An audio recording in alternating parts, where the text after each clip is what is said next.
Nagbukas ang pelikula kay Jennifer Allen na hinahabol ng isang lalaking may hawak na kutsilyo.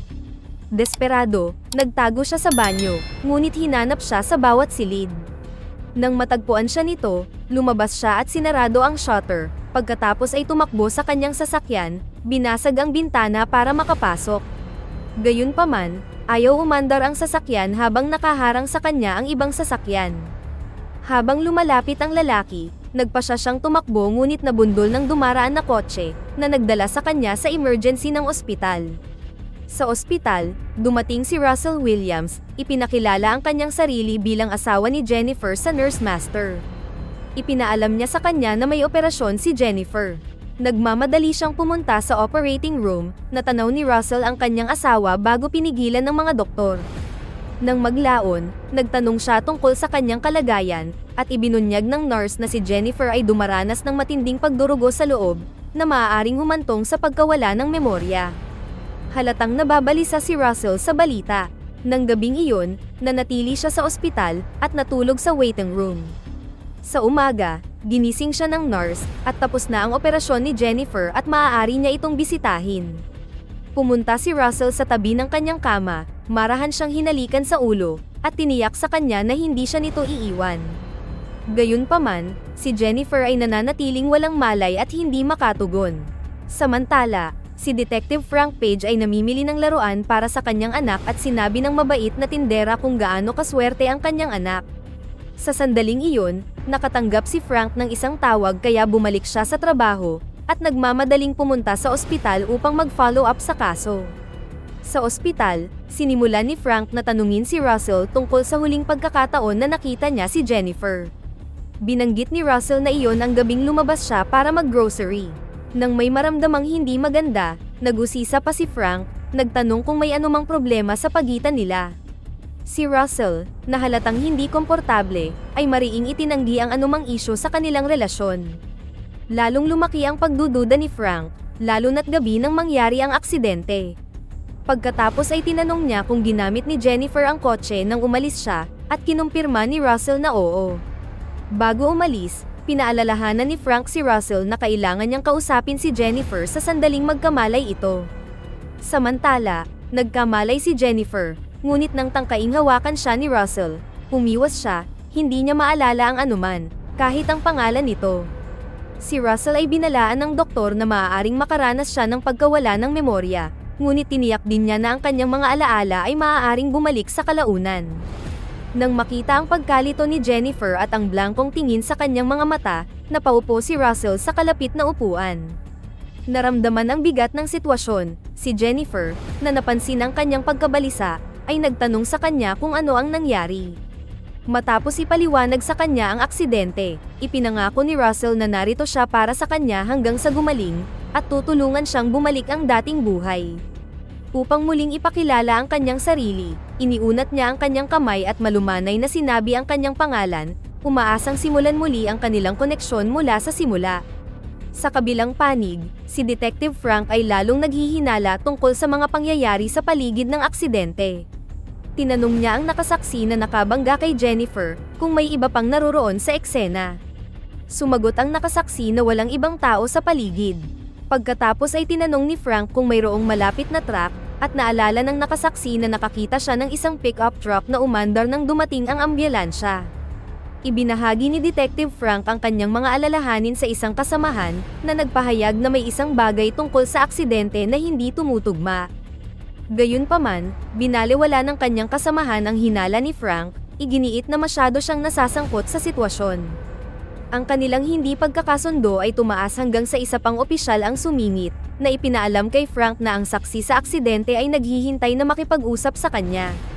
Sinisikap ni Russell na tulungan si Jennifer na mabawi ang kanyang memorya sa pamamagitan ng pagpapakita sa kanya ng photo album at paggabay sa kanya sa pamilyar na mga mukha at sandali.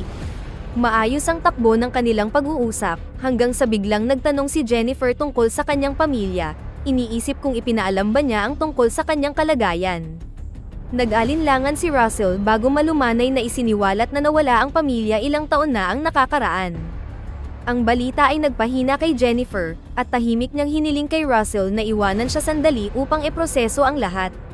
Samantala, dumating sa ospital ang isang lalaking sinasabing saksi, at nagtanong tungkol sa silid ni Jennifer. Ang nurse, na nakaramdam ng kahina-hinala, ay humiling sa kanya na ipakilala ang kanyang sarili, ngunit tumanggi siyang magbigay ng anumang mga detalye. Mahigpit na ipinaalam sa kanya ng nurse na tanging mga miyembro lamang ng pamilya ang pinapayagang bumisita kay Jennifer. Dahil dito, nag-iwan na lang ng regalo ang lalaki at tahimik na umalis, hindi malinaw ang kanyang motibo.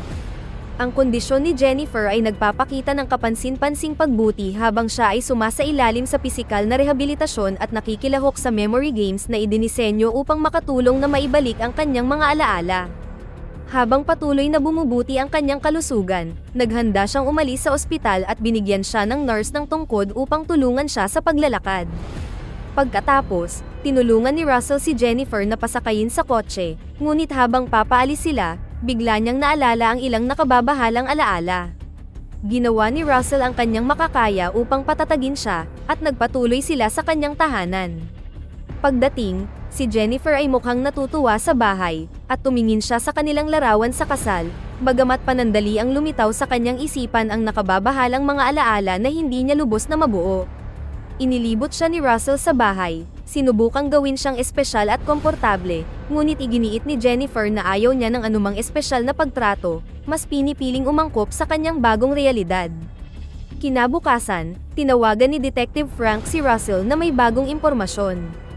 Maraming mga driver ang nagulat na nakakita ng isang puting pickup truck malapit sa pinangyarihan ng aksidente ni Jennifer. Naghinala pa nga ang isang driver na maaaring hinihila ng truck ang kotse ni Jennifer, at hiniling ni Frank na dalhin ni Russell si Jennifer sa istasyon ng pulisya, na tiniyak sa kanya na nilalayo nilang gawing mas maayos ang proseso hanggat maaari para sa kanya.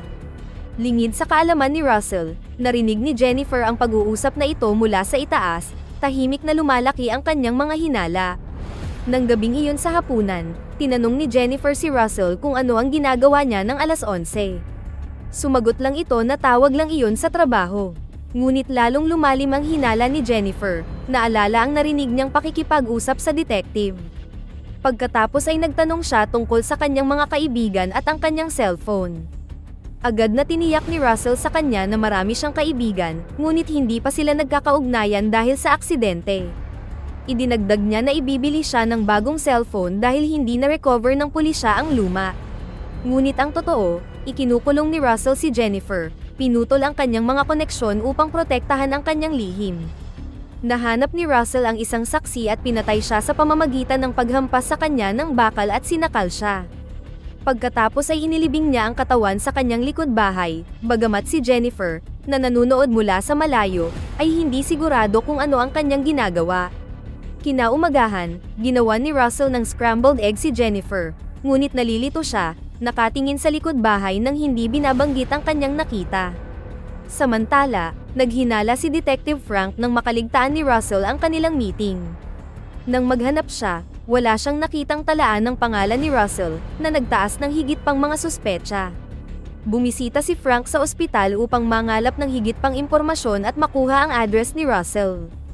Hiniling ng nurse kay Frank na paalalahanan si Russell tungkol sa follow-up appointment ni Jennifer, dahil hindi niya sila makontak.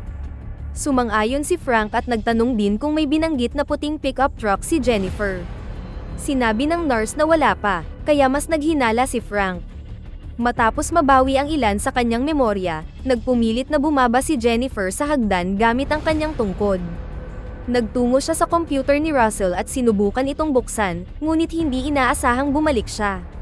Upang hindi paghinalaan, nagkunwari siyang naghahanap lamang siya ng mga bagay na makakatulong na bumalik ang kanyang memorya.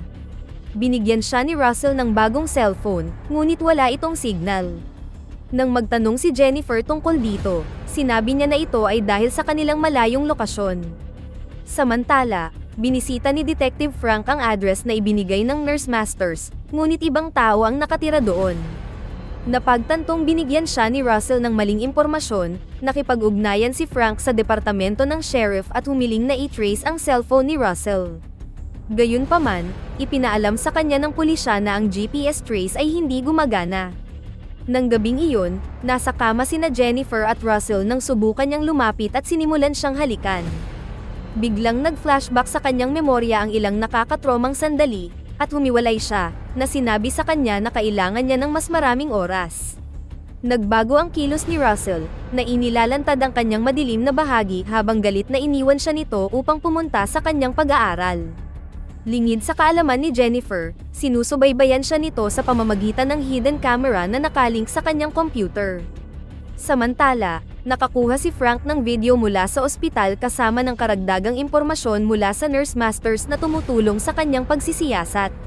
Sa video, nakita niya si Russell na lumabas sa puting pickup truck, na nagpapatunay sa kanyang hinala na may higit pa sa insidente kaysa sa aksidente lamang sa sasakyan. Umuwi si Russell sa bahay na may dalang bouquet, ngunit malayo si Jennifer, masama pa rin ang loob sa kanyang inasal noong nakaraang gabi. Nang maramdaman ni Russell ang kanyang pagkabalisa, humingi ng paumanhin si Russell at sinikap na bigyan siya ng katiyakan sa pamamagitan ng kanyang karaniwang mga matatamis na salita. Sinundan ni Frank ang isa pang lead, bumisita sa tattoo parlor matapos matuklasan ang larawan ng tattoo ni Jennifer. Ipinakita ang kanyang badge, tinanong niya ang artist, at sa kalaunan ay nalaman na ang pangalan ng ama ni Jennifer ay Allen. Dahil dito, napagtanto ni Frank na si Jennifer ay nakatira kasama ng kanyang mga magulang sa San Jose. Pagdating ni Frank sa bahay sa San Jose, nakita niyang tahimik ito at madilim. Sa kanyang pakikipagsapalaran sa loob, natuklasan niya ang nakakagimbal na katotohanan, ang mga bangkay ng miyembro ng pamilya ni Jennifer. Bumalik sa tahanan ni Russell, patuloy na lumalaki ang hinala ni Jennifer. Gumawa siya ng plano upang makatakas sa pamamagitan ng pag-uutos kay Russell na mag-grocery shopping, sa ilalim ng pagkukunwari na nangangailangan ng ilang mga bagay. Sa sandaling umalis siya, hinanap niya ang kanyang wallet at nakita ang kanyang tunay na ID, na nagpapatunay sa kanyang tunay na pagkakakilanlan. Desperado, sinubukan niyang umalis ngunit natuklasan niyang nakalock ang pinto. Determinado, bumalik siya sa computer ni Russell at matagumpay na nahulaan ang password, na nagpapakita ng larawan niya kasama ang ibang lalaki, ang kanyang tunay na asawa. Bumisita si Detective Frank sa opisina kung saan dating nagtatrabaho sina Jennifer at Russell. Binanggit ng isang kasamahan na kilala sila bilang mabuting mag-asawa, ngunit umalis sila sa opisina mga 2 buwan na ang nakalipas. Pagkatapos ay ipinakita ng kasamahan kay Frank ang isang larawan ni Russell, ngunit sa pagkabigla ni Frank, ang tao sa larawan ay hindi ang lalaking kilala niya bilang si Russell. Ang totoong Russell ay ibang tao, at mabilis na napagtanto ni Frank na ang lalaking nagpapanggap bilang Russell ay si Ryan. Samantala, biglang naalala ni Jennifer na ang lalaking humahabol sa kanya ay si Ryan, na gumagamit ng pagkakakilanlan ng kanyang tunay na asawang si Russell. Nataranta, nagawa niyang makatakas sa bahay ngunit natuklasan niyang walang signal sa kanyang cellphone. Nang suriin niya ito, laking takot niya nang makitang pinakialaman ito at sunog ang loob. Sa pagkabigla, siya ay natisod habang sinusubukan niyang tumakas at bumagsak sa lupa, para lamang gumawa ng nakakatakot na pagtuklas. Nakarating siya sa lugar kung saan inilibing ang isang bangkay. Sa sandaling iyon, lumitaw si Ryan at hinampas ang kanyang ulo ng isang bato, na nagpatumba sa kanya. Nang magkamalay si Jennifer, nakita niyang nakatali siya sa kama. Si Ryan, na ngayon ay lubos na nababatid na ang kanyang alaala ay nagbalik, ay itinali siya upang pigilan siya sa pagtakas. Si Jennifer, na puno ng pangamba, ay humiling na malaman kung ano ang ginawa niya sa kanyang tunay na asawa, ngunit hinigpitan lamang ni Ryan ang kanyang hawak, na inihayag ang lahat ng kanyang masasamang intensyon. Nakita ng nurse master si Ryan at sinubukang makipag-usap sa kanya tungkol sa kanyang mga alalahanin para kay Jennifer, ngunit pinaalis siya nito, umaktong parang walang mali, at biglang umalis. Si Jennifer, na desperadong makatakas, ay inikot ang kanyang binti upang makatakas sa mga lubid. Nakarating siya sa kotse at hinanap ang kanyang cellphone, ngunit sa sandaling iyon, binuksan ni Ryan ang shutter ng garahe.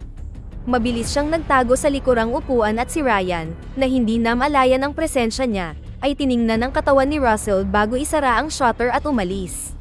Nang mapagtantong hindi siya makakatakas, bumalik si Jennifer sa silid at nagkunwaring nakatali pa rin sa kama.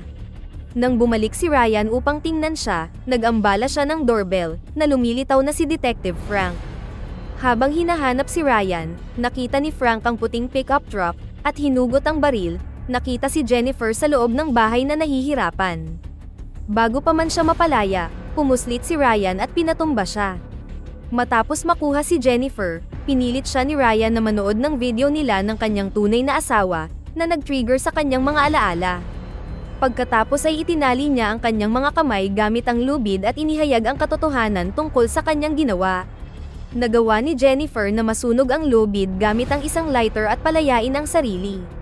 Pagbalik ni Ryan, hinampas niya ito ng florera mula sa likod, dahilan para matumba siya. Sinubukan niyang tumakas pababa ngunit nahulog siya sa proseso. Sa kabila ng pagkahulog, patuloy na iniiwasan ni Jennifer si Ryan habang hinahabol siya nito. Sinubukan niyang lumaban, ngunit nadaig siya ni Ryan at babarilin na sana nang biglang dumating si Detective Frank, na nagkamalay, at hinarap si Ryan. Habang naglalaban sila, sinigawan ni Jennifer si Ryan, na nagbigay ng pagkakataon kay Frank na madaig siya. Nagtapos ang pelikula kay Jennifer na sa wakas ay gumaling na at nagpaalam kay Detective Frank. Nang maghiwalay sila, iniabot sa kanya ni Frank ang isang sulat na isinulat ng kanyang tunay na asawang si Russell. Hawak ang sulat, si Jennifer ay nagmaneho, patungo sa kung saan, ngunit may lakas na ituloy ang buhay. Dito na nagtatapos ang ating kwento. Sana ay nagustuhan nyo. Mag-subscribe na kung hindi ka pa nakasubscribe, pindutin na rin ang notification bell at like button upang matulungan ang channel, at mag-iwan na rin ng komento. Maraming salamat sa panonood.